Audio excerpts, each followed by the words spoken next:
फी अहमर से मिलने के बाद घर आती है, लेकिन उसे अंदाज़ा नहीं था कि उसे कितना बड़ा सरप्राइज़ मिलने वाला है। किस तरह उसके बाप की हकीकत खुलकर और फ़ाहद की हकीकत खुलकर उसके सामने आने वाली। फी बहुत ज़्यादा परेशान हो चुकी होती है अहमर की बातें सुनकर। अब जैसे ही अपने बाप की हकीकत जानती है तो कहती है कि डैड, आप मेरे साथ इतना गलत कैसे कर सकते हैं। लेकिन शहीर अपने प्लान पानी फिरता देखता है तो वो कैसे ये सब कुछ बर्दाश्त कर सकता था। वो बिल्कुल भी ये सब बर्दाश्त नहीं कर सकता था, इसीलिए वो अब बहुत गुस्से से आफी से कहता है कि बस, जो फैसला मैंने कर लिया है अब तुम्हें उस फैसले को कबूल करना होगा। ये बात सुनकर वो काफी ज्यादा परेशान हो जाती है और कहती है कि डैड, आप मेरे साथ ऐसा नहीं कर सकते। आज के बाद मैं आपको अपनी शक्ल भी नहीं दिखाऊंगी। बाहर में गया आपका वो बिजनेस, सारी प्रॉपर्टी मेरे नाम पर करने का ये सिर्फ ड्रामा था, क्योंकि आपने वो खुला के ऊपर मुझसे सिग्नेचर्स करवाए थे। ये बात सुनकर शहीर कहते हैं, खबरदार अगर तुमने अपना एक कदम भी आगे बढ़ाया, क्योंकि तुम्हारी तरफ से तो उसे खुला हो चुकी है, क्योंकि तुमने तो अपनी तरफ से साइन करके दे दिए हैं। ये बात सुनकर आफी कहती है कि नहीं,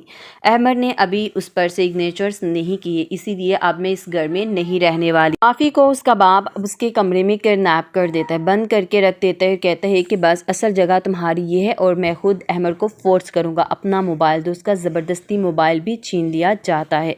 यहाँ पर अब अहमर को तो सब कुछ क्लियर हो चुका था कि आफी को इन सब के बारे में कुछ भी आइडिया नहीं है। यहाँ पर अब जैसे ही शहीर मैसेज करता है, कहता है कि मैं आफी बात कर रहा हूँ और मुझे वाकई तुमसे डिवोर्स चाहिए। ये बात सुनकर अब यहाँ पर अहमर कहता है कि मैंने तुम्हारे साथ एक शर्त रखी थी कि मैं तुम्हें ऐसे तलाक नहीं दूंगा जब तक तुम मेरे आमने सामने नहीं होगी। ये बात तुम्हें अच्छे तरीके से रियलाइज हो चुकी होगी। ये बात सुनकर उससे अब बहुत ज़्यादा हैरत भी होती है और कहता है कि आखिर इसने तो हमारा दिमाग ही खराब करके रख दिया है, आखिर ये लड़का चाहता क्या है। ये बात सुनकर फ़ाहद कहता है कि ये इज्जत के साथ तो ये मामला तय नहीं करने वाला, आप इस बात फिक्र करना छोड़ दे। मैं जानता हूँ बहुत अच्छे तरीके से कि कब और कैसे इससे अपना मामला निकलवाना है। ये बात सुनकर कहते हैं कि आखिर तुम क्या ही करोगे, क्योंकि तुम नहीं जानते, मैं बहुत अच्छे तरीके से जानता हूँ कि वो इतनी आसानी से तुम्हें इस बात के लिए राज़ी होता हुआ नहीं दिखाई देगा। ये बात सुनकर कहते हैं कि अंकल, आप फ़िक्र क्यों कर रहे हैं, आपको फ़िक्र करने की बिल्कुल भी ज़रूरत नहीं,